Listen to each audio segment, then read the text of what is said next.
আসসালামু আলাইকুম রহমতুল্লাহি বারাকাতুহ। দেখেন এই যে খাজগুলা আমার চাচায় কিন্তু নিজ হাতে খাজগুলা করেন এবং যাহাদের এইরকম ফ্রেশ মাল দিয়ে মাল বানানোর দরকার সবাই কিন্তু আমার চাচার সাথে যোগাযোগ করবেন। আপনি নিজ হাতে কিন্তু মাল বানাইয়া দেন এবং মালের খাজগুলা অনেক সুন্দর ফিনিশিং। শুকরিয়া আল্লাহর দরবারও দেখেন অনেক পরিষ্কার কাজ, মাশাআল্লাহ। আমার কাছে কিন্তু অনেক ফিনিশিং কাজের, আলহামদুলিল্লাহ। দেখেন কমেন্টের মাধ্যমে বলে দিবেন আসলে কাজের ফিনিশিংটা কেমন, মাশাআল্লাহ। দেখেন অনেক পরিশ্রম করে কিন্তু আমার চাচায় এই কাজগুলা তৈরি করেছেন। এই সেটটা মনে হয় এটা বিয়ার যাবে। দেখেন ওই যে চেয়ারগুলা নতুন ডিজাইনের চেয়ার, কিন্তু অনেক সুন্দর চেয়ারগুলা, আলহামদুলিল্লাহ।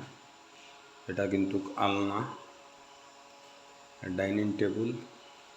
এই বক্স পালঙ্গের পিছন খাড়া, এটা হলো বক্স পালঙ্গের সামন, এটা হলো আলমারি, মাশাআল্লাহ।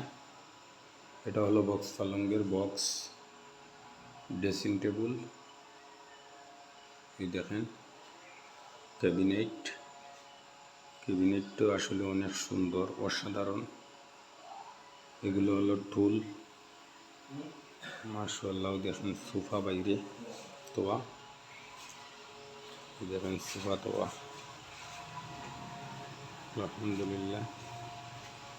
এইগুলা কিন্তু সোফা। আসলে যদি আপনি পরিশ্রম করেন পরিশ্রমের ফসল অবশ্য ধরে, তবে পরিশ্রম করা লাগবে। যদি আপনি পরিশ্রম না করে ঘরে বসে কিছু হবে না, কিছু পাবে না। কিন্তু কিছু পেতে হলে কিছু দিতে হয়, আর কিছু দেওয়া মানে নিজের পরিশ্রম দিতে হয়। যদি আপনি পরিশ্রম দেন দেখবেন অটোমেটিক আপনি স্বাবলম্বী হতে পারবেন।